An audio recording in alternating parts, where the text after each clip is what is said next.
Welcome. उम्मीद है कि आप लोग सभी अच्छे से होंगे और पढ़ रहे होंगे। आज मैं आप लोगों को हिंदी भाषा का वर्ण पढ़ाऊंगी। आप लोग इस वीडियो को पॉज करके देख सकते हैं ताकि आप इसका नोट्स भी लिख पाएँ, और अगर दिक्कत हो तो मैं इसका PDF भी शेयर कर दूंगी, आप लोग इसको देख सकते हैं। तो सबसे पहले हम लोग देखते हैं वर्ण। वर्ण दो प्रकार के होते हैं, स्वर वर्ण, व्यंजन वर्ण। अब सवाल है वर्ण क्या होता है, तो ये जो हम लोग सारे चीज़ लिखते हैं, ये जो आप लोग देख रहे हैं वो वर्ण है। किसी भी भाषा में वर्ण सबसे मूल इकाई है। वर्ण से अक्षर बनता है, अक्षर से आपका वर्ण अक्षर हो गया, उसके बाद आपका शब्द बनते हैं, शब्द से वाक्य बनता है, वाक्य से कहानी बनता है, या हम अपने जो भी विचार है इसका आदान प्रदान कर सकते हैं। तो वर्ण दो प्रकार के होते हैं, स्वर वर्ण और व्यंजन वर्ण। तो हम लोग सबसे पहले स्वर वर्ण पढ़ते हैं कि ये क्या है। स्वर उन वर्णों को कहते हैं जिनका उच्चारण बिना किसी अवरोध के होता है। एक्चुअली आपका स्वर वर्ण जो है ये हमारा मूल स्वर है। मेरा कहने का मतलब कि जब छोटे बच्चे होते हैं जो कुछ भी बोलना नहीं जानते हैं, वे जब रोते हैं ना, तो भी उनके मुंह से स्वर वर्ण निकलता है। आप लोग सोचिए, छोटे बच्चे रोते हैं ना, आ ऊ, या 1.5-2 साल तक जब तक वो बोलना नहीं सीखते हैं, वो ई हशो ये सब का उच्चारण कर सकते हैं आराम से। इनफैक्ट अधिकतर बच्चे का आपका पहला जो बोली होता है वो स्वर वर्ण ही होता है।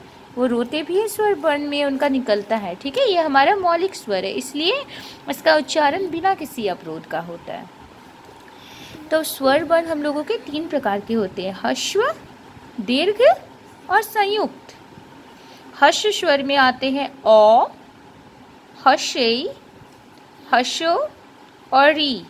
यहाँ पर जो आपका री है, इसका प्रयोग अब हिंदी में बहुत ही सीमित होता है, जैसे कि ऋषि, ऋण, इसका प्रयोग संस्कृत में ज़्यादा होता है। ठीक है, पर आगे जाके हम लोग पढ़ेंगे कि हमारा हिंदी संस्कृत से ही आया है, तो ये री अभी तक है।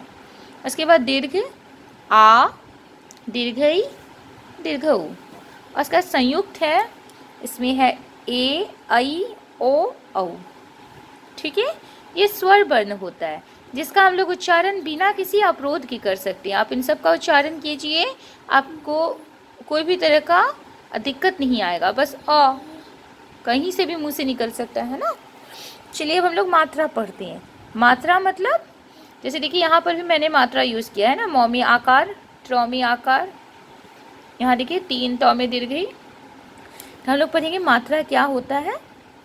ठीक है, मात्रा 3 प्रकार के होते हैं, ह्रस्व, दीर्घ और प्लूट। जिसमें आप लोग ह्रस्व और दीर्घ आप लोग जानते ही है ना, ह्रस्वई, दीर्घई, ह्रस्व, दीर्घऊ।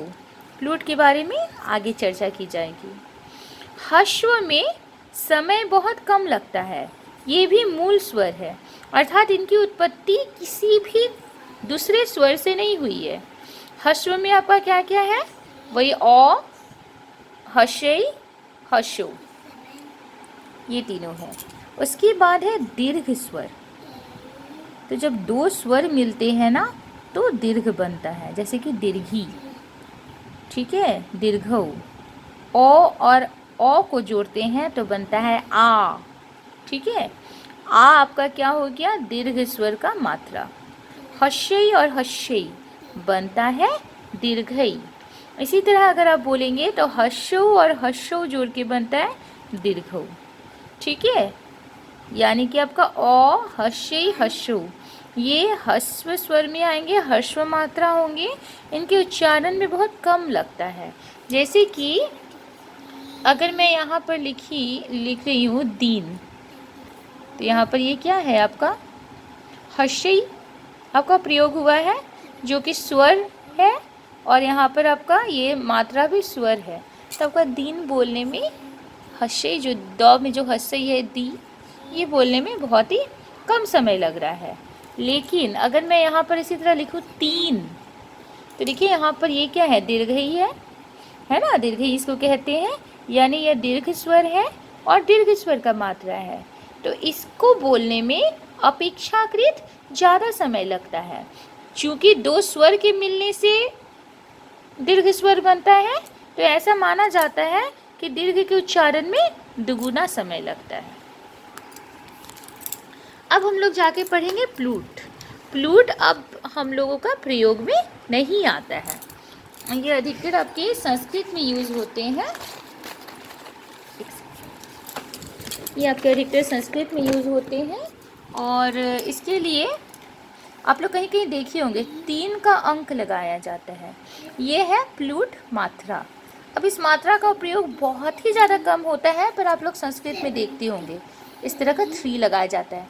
ओम, इसके तिगुना समय लगता है, ठीक है।